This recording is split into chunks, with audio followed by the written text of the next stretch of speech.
Dwayne Wade, public exponents for trans. Oh, I don't think players is. This is supposed to be videos.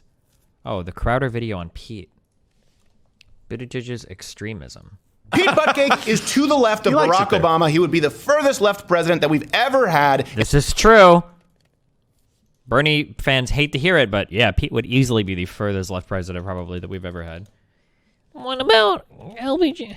In the history of this country, unfortunately, because we are comparing him now to radical leftist socialists, the guy who supports infanticide, the guy who wants mandated government health care, the guy who wants to take away semi-automatic weapons, even if you happen to have used a naughty word at some point, is seen as a moderate candidate. Pete Buttigieg. I don't care how it's pronounced. That he is the moderate in the Democratic Party. Everyone's been hearing this, right? Yes. This is the attack. They're trying to frame it after New Hampshire and after Iowa. Right.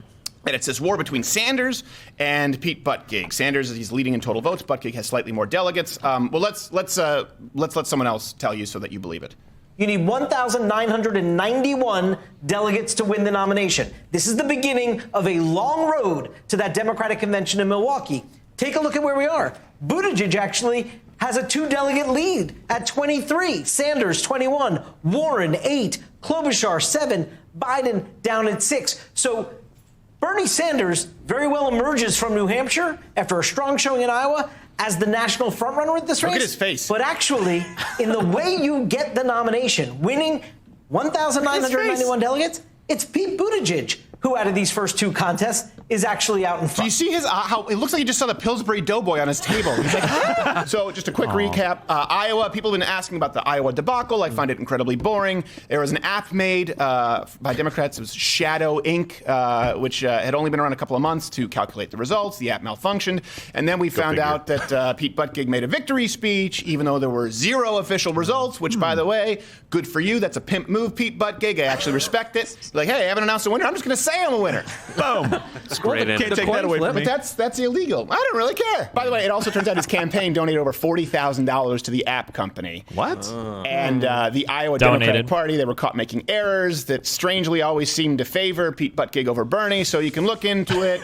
I understand why people think the deck may be stacked against Bernie. Yeah. I'm not willing to confirm that or say that I agree with you, but I understand why people might sort of express that sentiment. So a lot of Bernie bros think something's fishy's going on. Okay, fine. The dynamic here now is that it's the socialist, Bernie Sanders, versus this sort of centrist. That's what they're trying to create with Pete Buttigieg and Bernie Sanders. But the question really remains, is Buttigieg actually a moderate? You've been fed that a whole lot. There's no way. Let's come down. No. Let's get down to brass tacks. Let's start with immigration. Okay, immigration, economics, and we'll get into more social issues. So Buttigieg, when we talk about immigration, I think the first clip we have it's on immigration, right? Yeah, he says that there are 11 million illegals in the United States, and there's some arguments as to that number exactly. Right. But let's use the number that he uses. And he says that there are 11 million illegals in the United States, though, because the economy brought them here.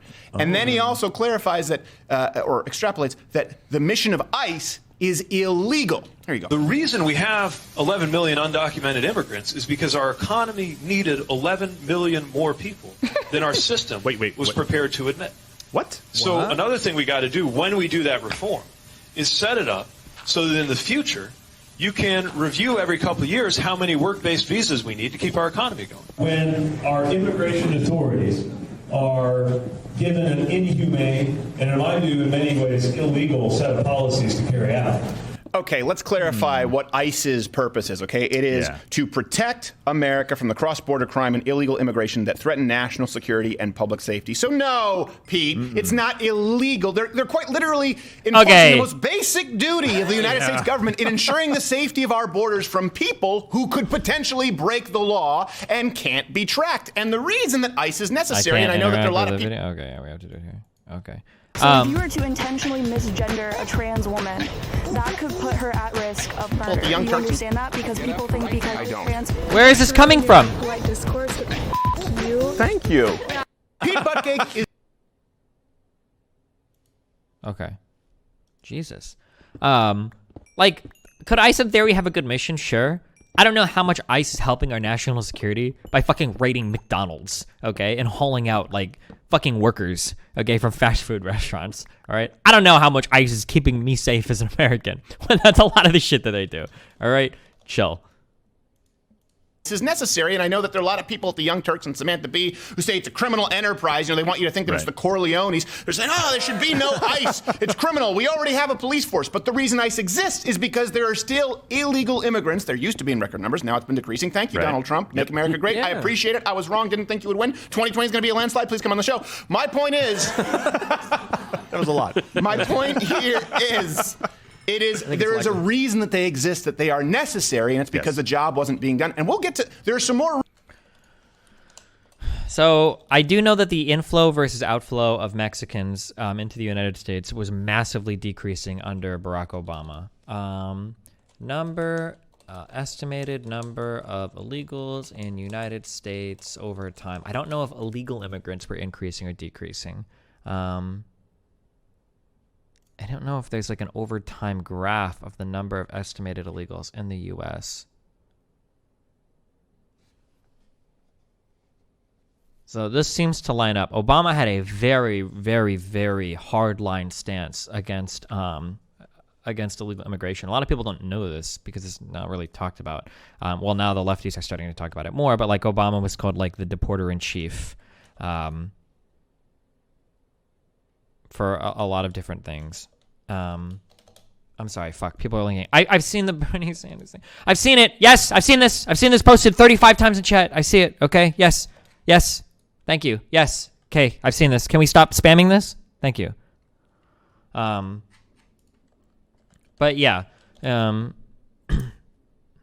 Yeah, the number of like the inflow, outflow, whatever of Mexicans in the United States or Hispanic people from Mexico into the United States is has been decreasing under Obama. I don't know if this is exceptionally decreased under Trump, but that trend started like 8 years before Trump was in office. Reasons as to why that is, Pete Buttigieg. Take a guess. It involves you. First, hit the notification bell if you're watching this on YouTube, or leave a review if you're listening on iTunes, and do consider joining Mug Club, loudafbetter.com/Mug Club. You get an entire show every day and access to the whole Blaze catalog, along with some additional content from Gerald and Bill and Dave Rubin. Let's move on to healthcare, because a lot of people say, well, he's moderate because he's not a radical. Here's the thing. When you're comparing Pete Buttigieg to a radical socialist who spent his honeymoon in the USSR, he spent his honeymoon in the Zangief level. True story. And loved it. I just want to make clear.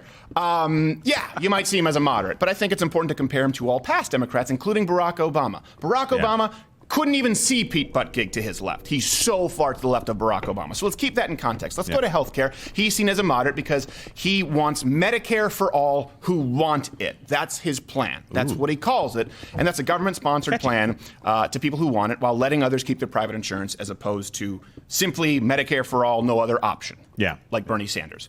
So this is really, to be clear, people don't necessarily understand. They say, well, this seems more moderate than Bernie Sanders. Okay, sure, it's a public option, just like Obamacare, but to a far more extreme degree. Let me explain. If you don't enroll in... So real quick, Obamacare wasn't a public option in any size, shape, or form. Public option refers to the idea that you have an option to buy into like a government-sponsored healthcare plan. And the United States, as far as I'm aware, there are only 3 ways to qualify into a government-sponsored healthcare plan, or maybe 4 ways. The 2 most common are either being incredibly low income, in which case you'd qualify for Medicaid. Another way is by being old, in which case you'd qualify for Medicare. And then another way is to serve in the military, in which case you get like the VA, you get TRICARE, stuff like that. And then I think people in Congress have like government healthcare or whatever. But generally the 2 most common ways are being old, being poor, or the 3rd way would be joining the military. Obamacare, or actually like the Affordable Care Act, had nothing to do with providing any type of government option whatsoever. There were expansions of Medicaid that happened, but there was no public option, which is not true at all. In the insurance plan, the Medicare for all, for those who want it, according to Pete Buttigieg, instead of just being fined $695, I think that's what it was, right, under Obamacare? Under Obamacare, $600, $700, I don't remember exactly. Instead of that, you'll be automatically registered, if you don't have insurance, in the government program, and you could retroactively owe as much as $7,000 in premiums at the end of the year, even though you never used the insurance. Oh my gosh. So it's like, for all who want it, and if you don't want it, well, you're going to pay $7,000 anyway. Well, I thought you said if I want it. Yeah, but then I realized, oops. And it doesn't end there, by the way, because we go back to the illegal immigration. So you talk about this. It's Medicare for all who want it, which really isn't an option. He wants to extend the government-funded insurance to everyone, including illegal immigrants. Here you go. And for people listening on audio, I'll help translate. He's talking about health care to everyone in the country, So the reason why, fuck the humanity, fuck the whatever you care about poor people, illegal immigrants, even if you don't think they're humans or they're subhumans or whatever the fuck you think, the reason why it's important to give healthcare to illegal immigrants is because we don't turn people away when they go to emergency rooms. Like illegal immigrants get sick, it happens. They're part of our economy. They contribute to, businesses and firms in the U.S. It just makes sense to cover them under healthcare. Better to have them under hospitals and shit than going to the ER and then having to pay for it there. That doesn't make much sense. And then so it's probably just easier. This is why dealing with illegals is so weird when you consider that they're still illegal immigrants. There should just be amnesty for illegal immigrants. Bring them in under the tax base, get them registered, get them social security numbers, so make it so they pay into FICA and everything. That's it. It's super easy. Amnesty is a no-brainer at this point. I haven't heard a good argument against it for undocumented citizens, or undocumented non-citizens or whatever.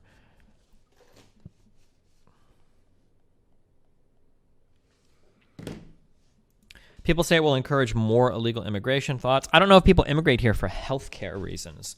It's possible that if that were to happen, you'd have to look at that, but it should just make it easier to immigrate here, I think. Allegedly an illegal immigrant. She's saying, como dice, free shit. Got our standard Steven Crowder racial humor in here. Medicare for all who want it. Pete Buttigieg says that is our solution. I've heard legal immigrants express a lot of frustration over amnesty because they did it the hard way. There's an easy way to deal with them. Fuck them. And this opportunity to buy this plan is for everyone. Like that. Regardless of their immigration status. What? Yeah. Say what? Como dice, free shit. See. At least his Spanish is better than Cory Booker. Yeah. That's exactly. Think about that. You want to basically mandated. They say it's an option, but you have taxpayer-funded health care.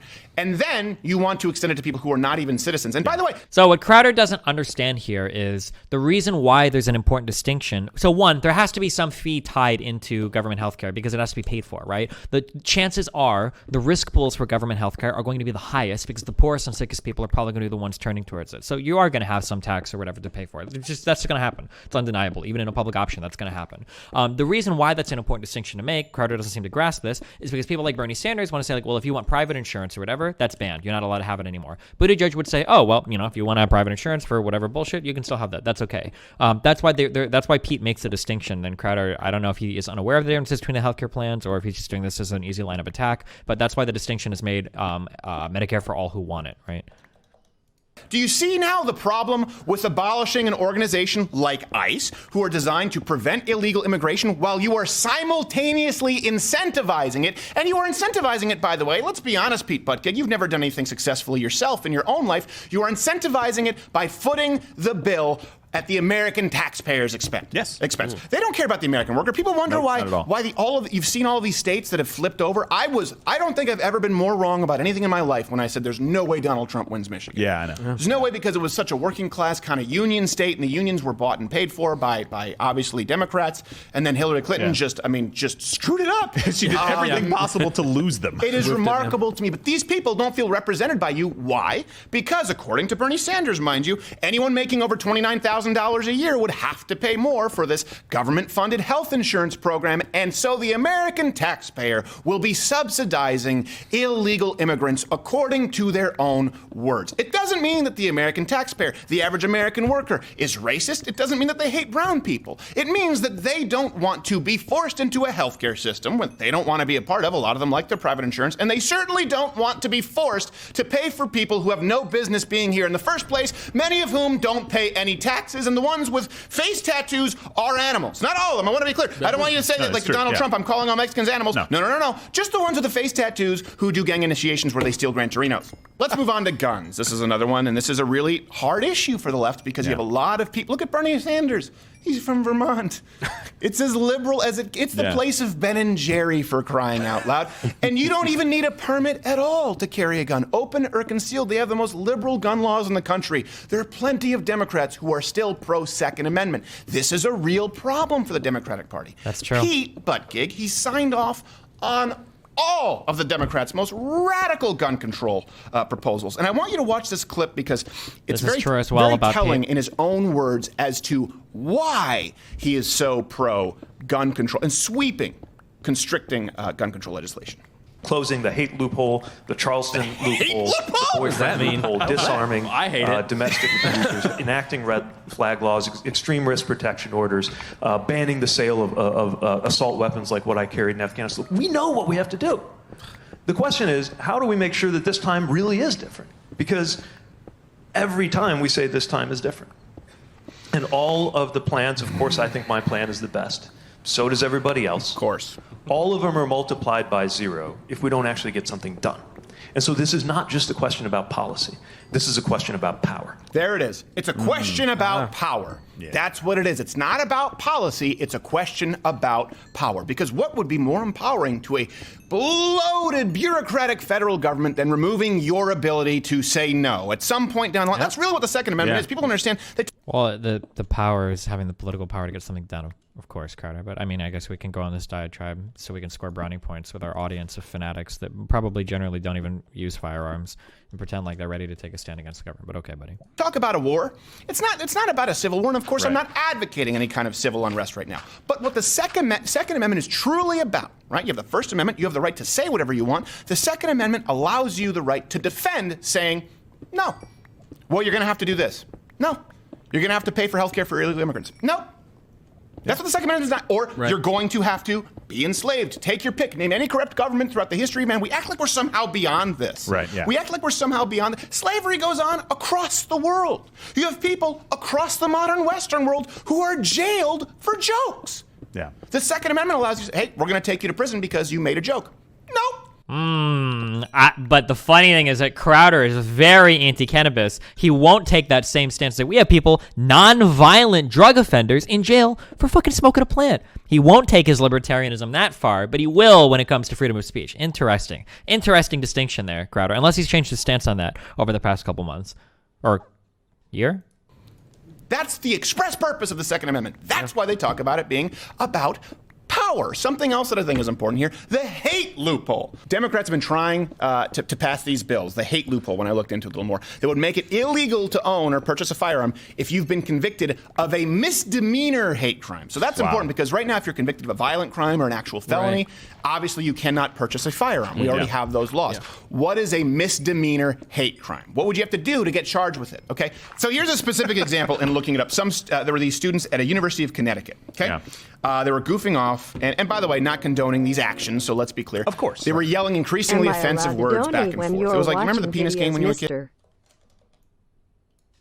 Sure. Right. Yes. You say penis. Penis. Penis. Penis. Penis! It's not really a challenge because I'm a host. So the kids were doing this, but they were doing a variation, from what I understand, offensive words back and forth. Some other students filmed them saying the N-word. Again, not saying you should yell the N-word, of course not. They were charged with a misdemeanor hate crime. So just saying a slur, not even at anyone, and you could lose your Second Amendment rights, your God-given right to protect your house and home. Imagine that. When you're a kid, and by the way, penis could also, the penis game, comment below if you've ever played the penis game. Okay, I'm not saying this to try and be shocking. It was a very common game in high school. Let me know if you played it, because now that could be a hate crime if you say it around someone who's gender fluid, and they could be really upset. And then, triggered. 20 years down the line, there's a robber at your house, and you don't have your 357 next to your bedside because you mentioned male genitalia across the bathroom from someone who had male genitalia but claimed they were a woman. Thanks, Pete, but the idea, unfortunately, so I tried to find a lot of data on this for my debate with Byron and Andy. The idea that firearms make you safer in the home, I can't find that data anywhere. It doesn't seem to be supported anywhere. That having a firearm makes you more safe than just having a bat. And then there's a whole host of other problems that go along with having a firearm too. One is your proclivity to commit suicide, which if you're a Republican is probably even higher because you're more likely to be old, white, and male, which is a large demographic of people that kill themselves very often for whatever reason. having a firearm in the house so it makes it easier to kill yourself. Having a firearm in the house makes it easier to have an accident with children. Having a firearm in the house makes it easier for that firearm to be stolen and used against you. For other people, like there's like a whole host of like negatives that come along. The idea that owning a firearm keeps you safer doesn't seem to be, I couldn't find like any data that really supports that idea. There's something that Republicans quote at me a lot. I've had a couple Republicans do it where it's something where it's like, well, 3 million burglaries were stopped by firearms or whatever. But that number in a vacuum doesn't really mean anything. It doesn't tell you how many more people were killed. It doesn't tell you how many burglaries would have been stopped with any other weapon. And it doesn't tell you if the burglary stopped, overcome the amount of harm done via the increase in suicides or children killing themselves with firearms as well. That one number in a vacuum gets thrown out a lot as like a standard conservative response to that. But I don't think it's very convincing. Yeah, okay. Climate change. Let's go to climate change. Pete Buttigieg, this is so funny to me. He supported AOC's Green New Deal. Oh, we're going to get the wiki now. Which I don't even know how, if you can go back and watch that video where I read the entire Green New Deal on camera.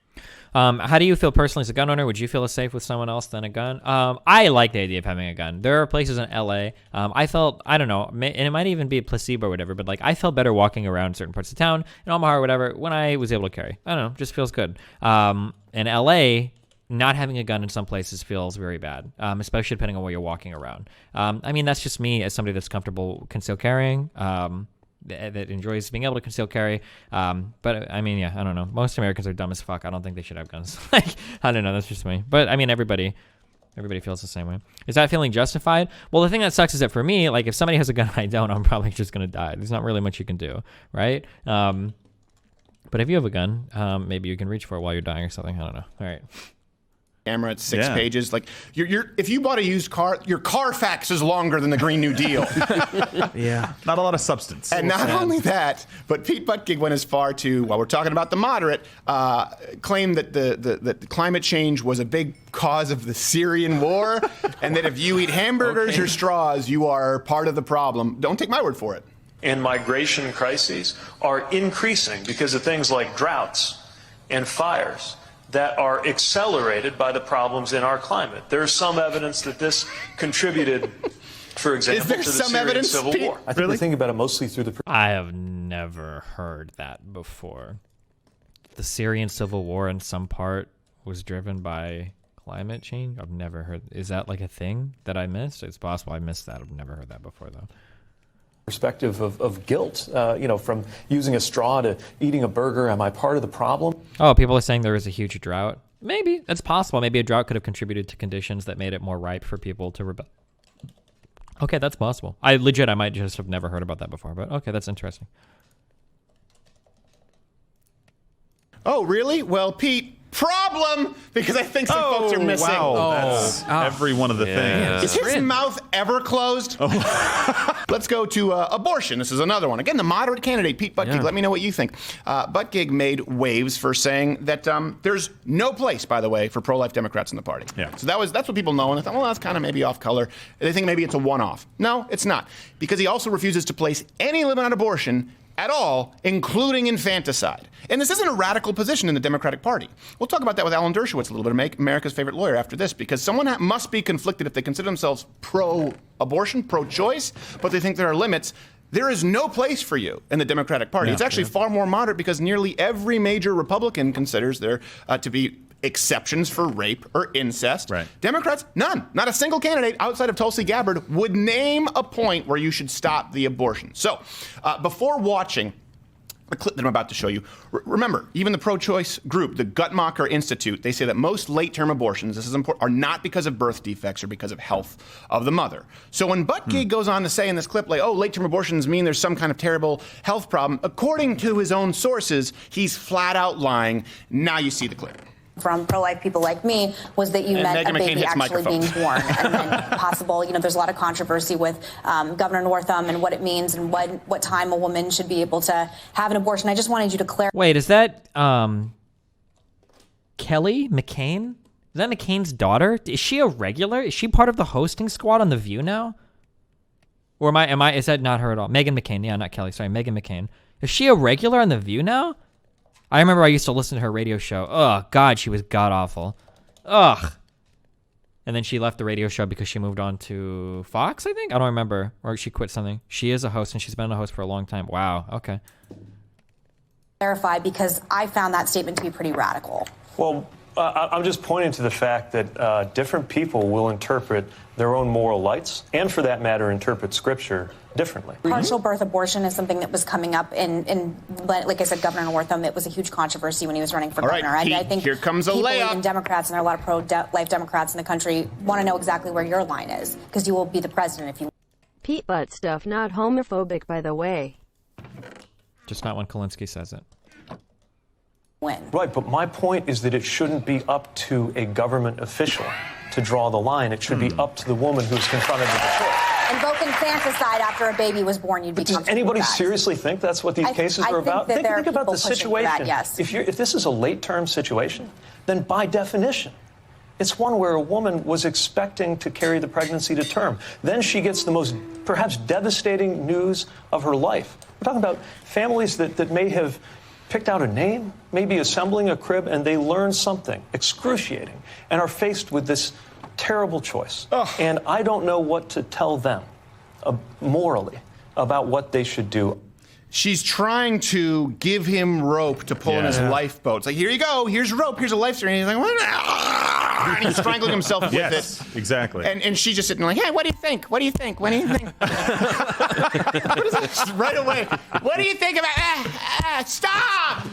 Stop! I keep reading it. As if the cackling weren't enough. Now I got to deal with your mic pop.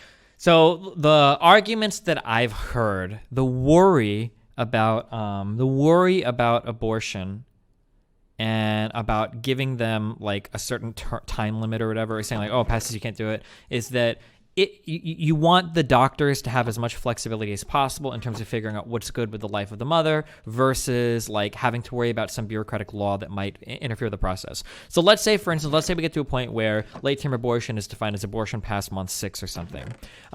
Let's say that then at month 7, you find out, oh, wow, the wife is having a big complication. She's going to die, or there is a good chance of there being like fatal consequences to her delivering the child. Well, that decision is no longer just a decision the doctor can make, because now they've got to worry about the fact that they've got to cut a lot of red tape, because this is now considered a late-term abortion, which is going to make this a lot harder to do. And the delaying, behind this being illegal now might cost the life of the mother, which is like, that's the argument I've heard against there being no restrictions. Not that like, okay, well, now we're going to go and like fucking execute a bunch of 9-month ready to deliver babies, but just that if an issue like this comes up, you don't want there to be like bureaucratic red tape that's going to make it harder for you to actually get an abortion. It's like they're out stupiding each other. So this is completely untrue. It's not only untrue by the source, but let me give you something, a thought exercise here, okay? We know that from the Guttmacher Institute, that's not the case for the vast majority of late-term abortions. Yeah. There's almost no time where a late-term abortion is medically necessary, period, ever. But do you really buy that? Do you really buy that for a second? This is a gross disservice to women who have miscarriages or women who want to have children that have birth complications. Yeah. Because if a woman actually had the room painted and a crib up and she's had a housewarming party, a baby shower, and they've done a whole gender reveal, which I guess is also hate speech now. Maybe you won't be able to buy an AR-15 after that. I have no idea, according to Pete Buttigieg. But do you really think that this mom is the kind of mom who is going to abort that baby at 8 or 9 months? If there is a 0.05% chance of that baby living, that mother, of course, is going to go through with the birth. It super depends. And the problem is that these situations vary from person to person. And like whether she wants to or doesn't want to, like the decision should probably be left up to the mom and the doctor and not some bureaucrat in Washington. Because to them, going through the process of birth is a small price to pay. I'm not saying it's a small price to pay, but to them, even for the possibility that this baby, this human being, could be brought into the world. Do you really even believe he's trying to paint a hypothetical scenario to tug on your heartstrings? Let's use it. A mom paints the walls blue. It's going to be a boy. The mom's been taking prenatal vitamins. The mom is not a Planned Parenthood activist. The mom actually wants to have this baby. The mom's gone and had ultrasounds. The mom has already named the baby. And the doctor says the baby's doing well. And all of a sudden, there's a complication where this baby may or may not make it, like a Tim Tebow, at 8 months or 9 months. And you think that mom goes, Oh, well, get the forceps. Really? No. Really? Yeah. No. It's just amazing to me, the dishonesty and the fact that he wouldn't just take the layup and say, well, of course I'm against infanticide. Yeah. When people say moderate, okay, if you compare him to Bernie Sanders, again, the guy who honeymooned in the USSR, the guy who said a 90% tax rate is okay, all right, I understand it. But remember they used to say Barack Obama was sort of leading us towards socialism? Pete Buttigieg is so far to the left of Barack. He's well beyond the passing lane. He's just past the median in a ditch, okay? Pete Buttigieg is to the left of Barack Obama. He would be the furthest left president that we've ever had in the history of this country. But unfortunately, because we are comparing him now to radical leftist socialists, the guy who supports infanticide, the guy who wants mandated government health care, the guy who wants to take away semi-automatic weapons, even if you happen to have used a naughty word at some point, is seen as a moderate candidate. Hey, if you like this video, nobody considers Pete like a moderate besides like the Bernie bros. Like Pete, well, I guess compared to Bernie, like a lot of people now say that he's kind of a moderate, but like Pete is like would be pretty far left for president. Had Bloomberg on the ropes with these NDAs, and Bloomberg is saying this dumb shit like, listen, I said some jokes and some women were mad at him. I'm fucking sorry.